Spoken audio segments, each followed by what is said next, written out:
getting started. A life is a dream or a nightmare scarring. You will hear a woman, Paula, phoning her friend Ralph about an application to the local council for money for their drama club. First, you have some time to look at questions 1 to 3.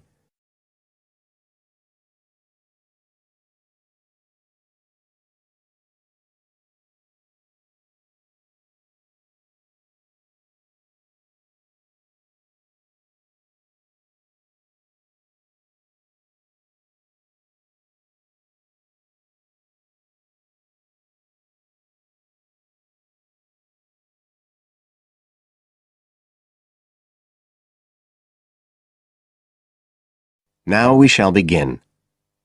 You should answer the questions as you listen, because you will not hear the recording a second time. Listen carefully and answer questions 1 to 3.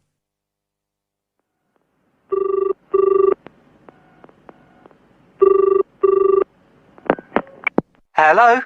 Ralph, it's Paula. Hi. You know I told you we could apply to the local council for money for our drama club? I've got the application form here, but we need to get it back to them by the end of the week. I could send it on to you.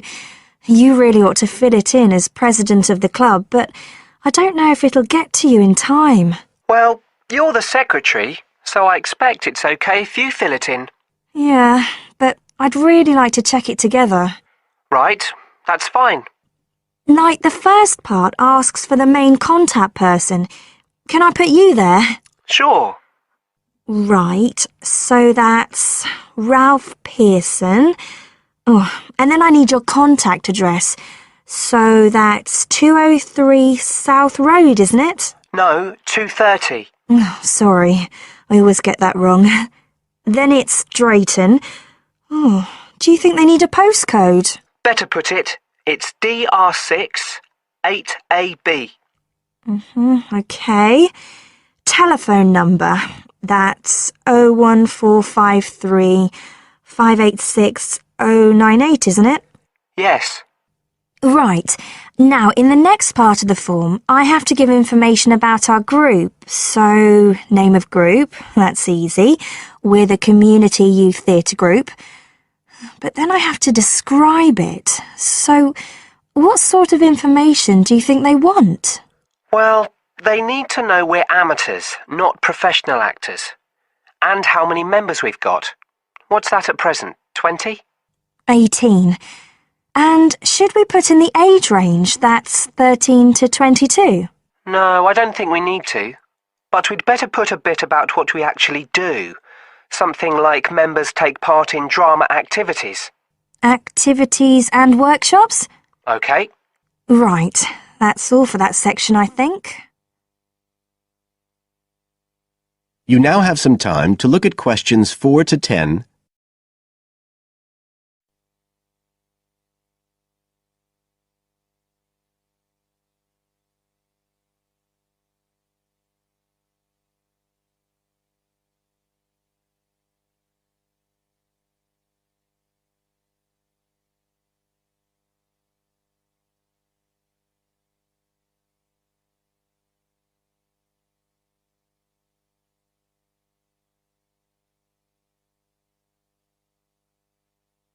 Now listen and answer questions 4 to 10.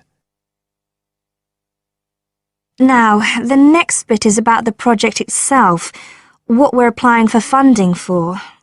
So, first of all, they need to know how much money we want. The maximum's £500.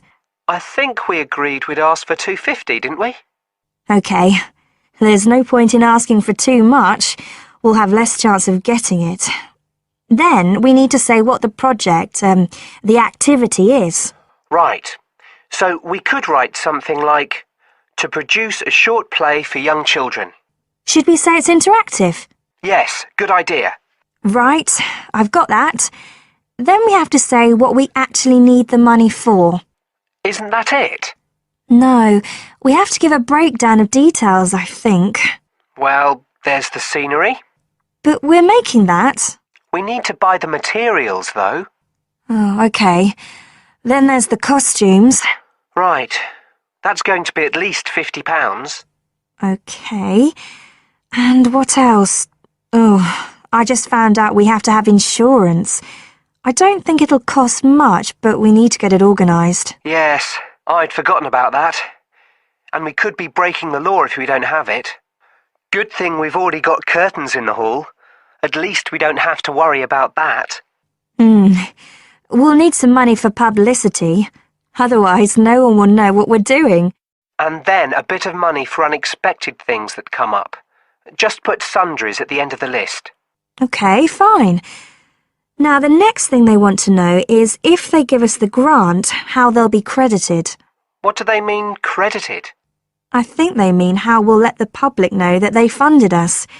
They want people to know they've supported us. It looks good for them. Well, we could say we'd announce it at the end of the play. We could make a speech or something. They might prefer to see something in writing.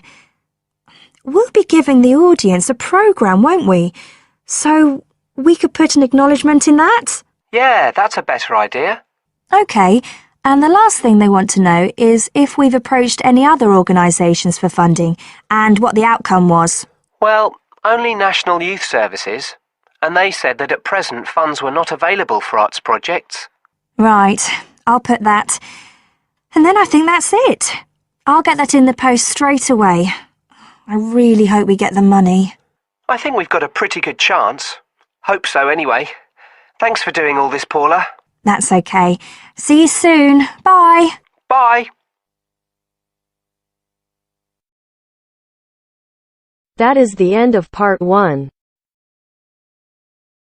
You now have half a minute to check your answers.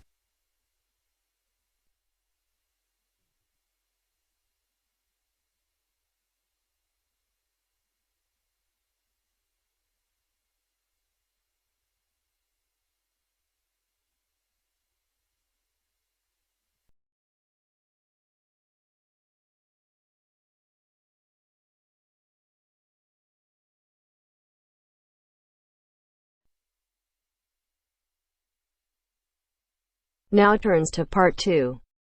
Part 2. First, you have some time to look at questions 11 to 17.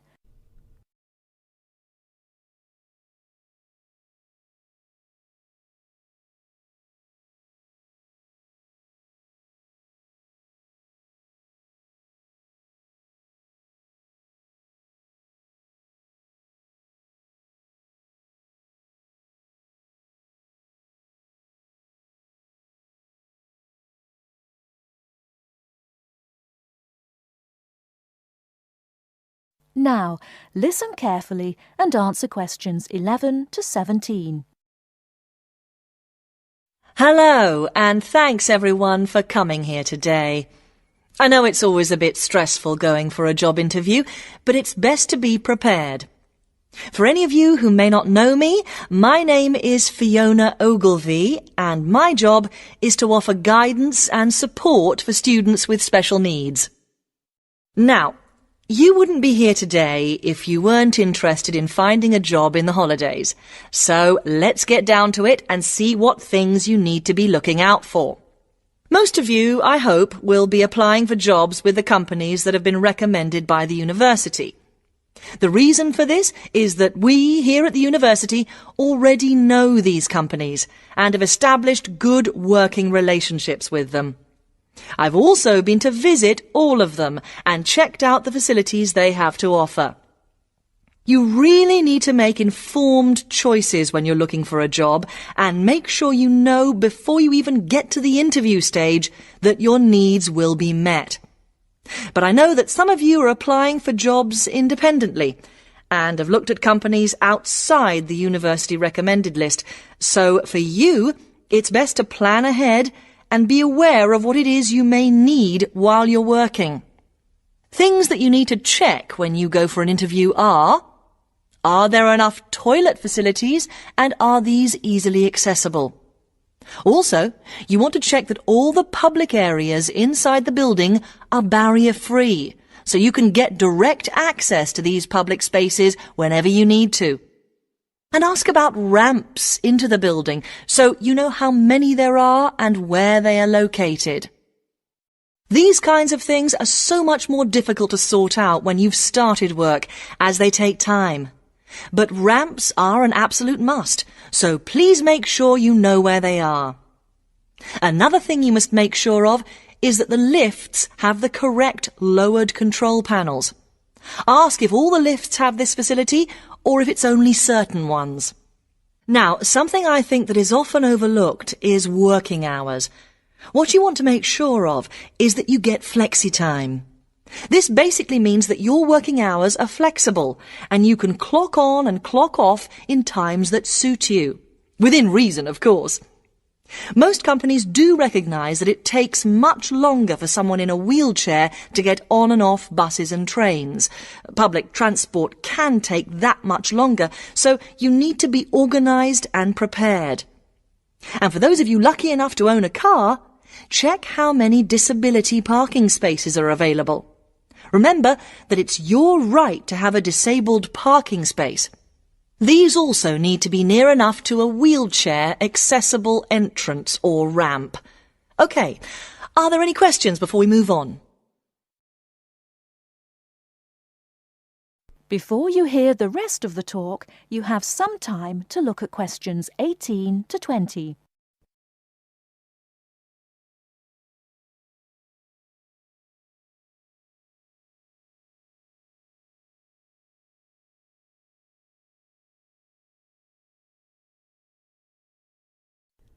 Now listen and answer questions 18 to 20. Right, let's move on then. Now I want to talk you through the series of visits to companies which we've got planned for next week. On Monday morning, we will be visiting the Lowland Hotel. They have various summer jobs available, working as a receptionist or conference organiser in their busy conference centre, organising and setting up conferences. You need to be prepared for working in an office environment and spending quite a bit of time talking on the telephone. The bus leaves for the hotel at 9 a.m, so make sure you leave yourself plenty of time to get there. When you arrive at the hotel, please gather in the reception area and wait for someone to take you to your first session, which will be a talk. The talk at the hotel will begin at 10 a.m, and then there will be a short tour of the hotel. There will be a light lunch provided, which is usually salads and sandwiches. The next place we'll be visiting will be on Tuesday afternoon. We'll be going to visit a little local company that makes handmade paper and cards. For those of you studying art, this may be just what you're looking for. We'll be taken on a tour of the company which lasts 3 hours. The tour will start at 3:30 p.m. and after that you'll have a chance to meet some of the staff. Tea and coffee will also be provided. We have no trips planned for Wednesday, but on Thursday morning we'll be going to Tobago Travel Agency. This is a very popular choice amongst our students because you can get student discounts on holidays. We've booked a coach for this and it'll leave from outside the refectory at 8 a.m. You'll need to bring a packed lunch for this, so please don't forget. There is a little canteen where you can buy hot and cold food, but this is closed on Thursdays.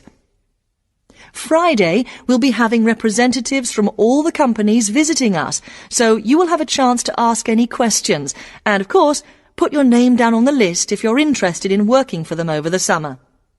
This event will take place in the main hall next to the library, and it'll run from 10:30 until 4. I really hope you make the most of this excellent opportunity to not only earn yourself some extra money, but also to gain experience of what it's like to work. And if you'd like to find out more, then please ask some of the students who worked last year. They're all wearing green badges and will be happy to speak to you afterwards.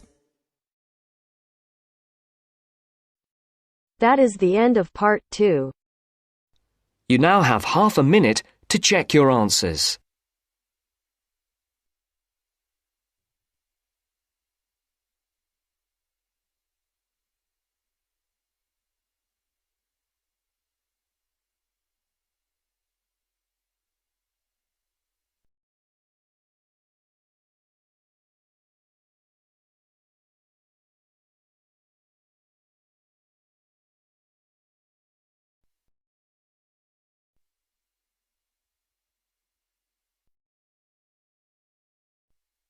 Now turns to part 3. Part 3. You will hear a talk on ocean spills. As you listen to the talk, circle the appropriate letter for questions 21 to 23. First, look at questions 21 to 23.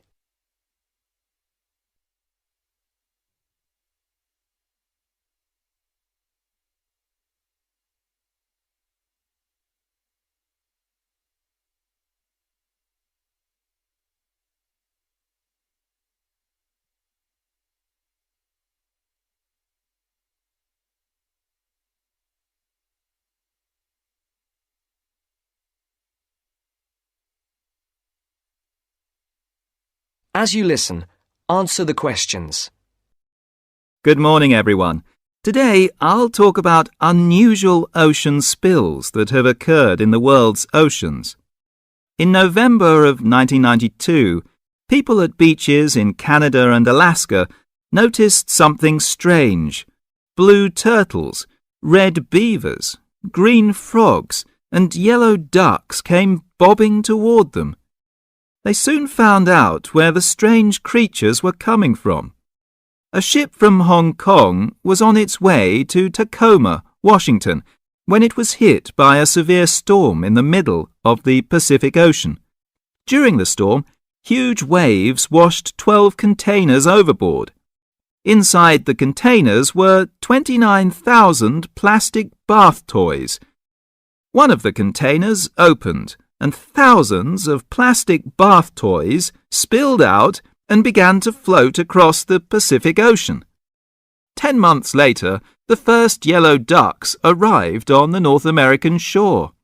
Beachcombers along the shore began to find the toys and reported them to local newspapers. But the people who were most excited by the plastic toys were the oceanographers. It gave them an opportunity to study ocean currents and winds. Before the conversation continues, look at questions 24 to 30.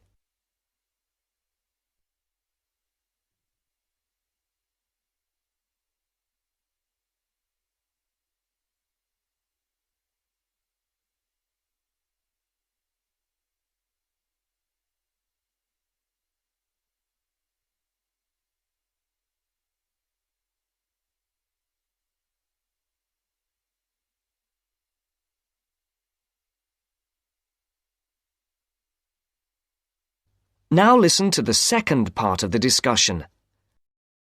Oceanographers drop bottles into the ocean to study these things. But it would be too expensive to drop 29,000 bottles into the ocean at once.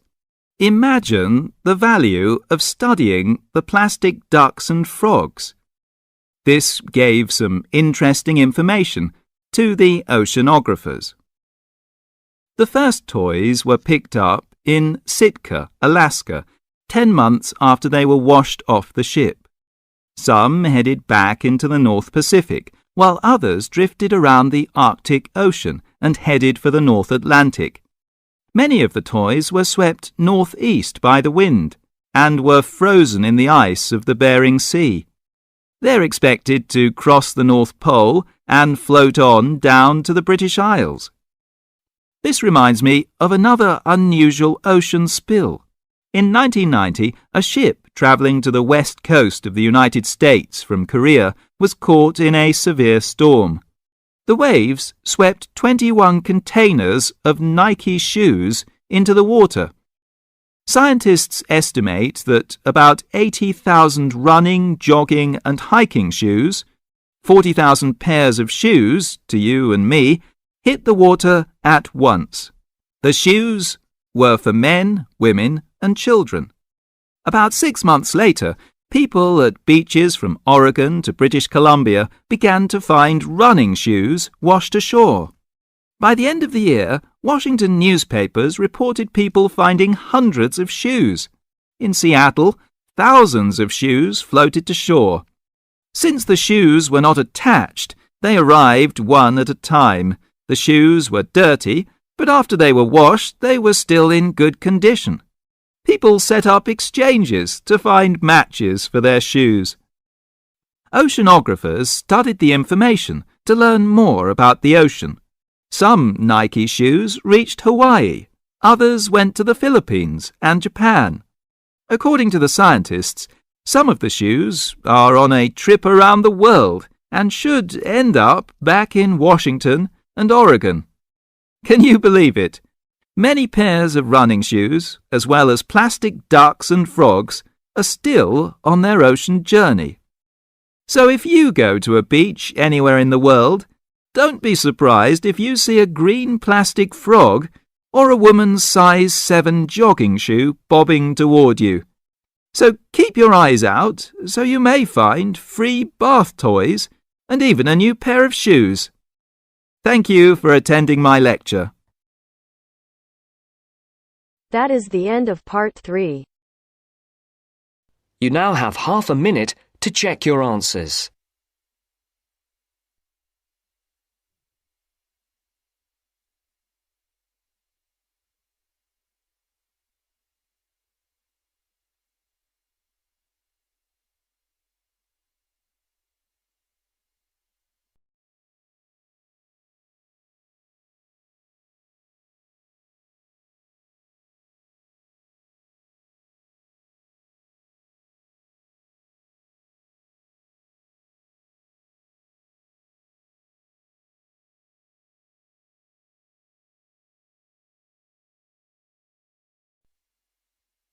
Now turns to part 4.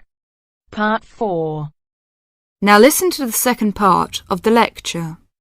As you listen, complete the notes below. First, you have some time to look at questions 31 to 40.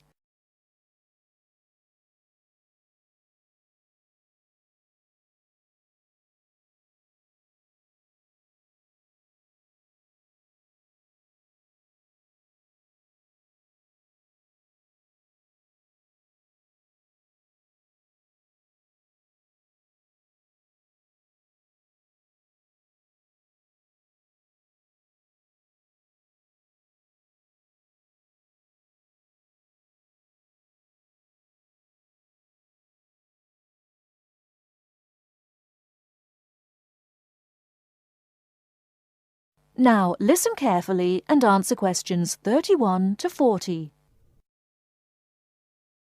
Now let's turn to shopping, which may interest you more. In general, shops open at 9 o'clock in the morning and close at 5:30 in the afternoon. In country towns and quieter suburbs, smaller shops close for an hour at lunchtime, and once a week there tends to be an early closing day when most shops shut during the afternoon. Many cities have a late night once a week when shops stay open until approximately 8 o'clock in the evening. You should ensure that anything you bring into the country, such as travelling irons, heated rollers, hair dryers and electric shavers, can be used on the standard British voltage, which is 240 volts, 58 Z. Many hotels will, on request, be able to supply adapters for electric shavers. When you travel, you may want to send postcards home. Stamps can be bought at post offices throughout Britain. They are open from 9 o'clock to 5:30 Monday to Friday, and until 12:30 on Saturday. Stamps can also be bought at postal centre stamp dispensers, at large stores and major tourist attractions. For posting letters, you don't have to go far before finding a red painted letterbox. Alternatively, use the letterboxes at post offices. You may ask how much to tip in hotels and how much it is for a taxi. There are no fixed rules on tariffs about this, and the following is intended only as a guide to customary practice. Most hotel bills include a service charge, usually 10 to 12%, but in some larger hotels, 15%. Where a service charge is not included, it is customary to divide 10 to 15% of the bill among the staff who have given good service. In restaurants, if a service charge is not included in the bill, then 10 to 15% is usually left for the waiter. For porters, we usually give 30p to 50p per suitcase. For taxis, 10 to 15% of the fare. Hairdressers £2 according to how much work they have done, plus 50p to the assistant who washed your hair. If you drive in Britain, you should remember to drive on the left and overtake on the right. The wearing of seatbelts is compulsory for the driver and front seat passengers. Now let's talk about full details of Britain's road regulations. A copy of the Highway Code can be obtained from offices of the Automobile Association, AA, or Royal Automobile Club, RAC, at most ports of entry. These two motoring organisations can also provide plenty of helpful information to all motorists. Contact AA. Telephone is 01 854 7373, 24-hour service. RAC telephone is 0304 204 256, 24-hour service.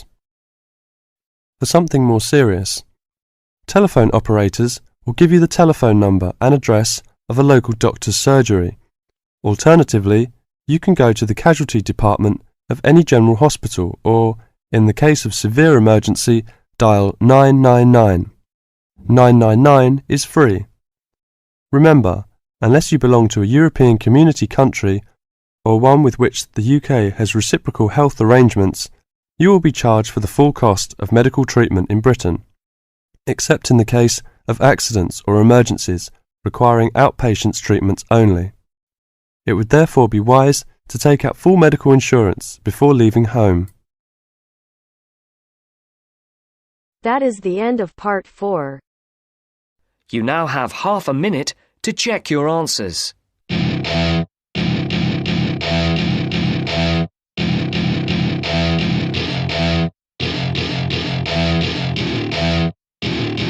Welcome to my party, we're just getting started. A life is a dream or a nightmare scarring. Hand me a drink cause I think I'm going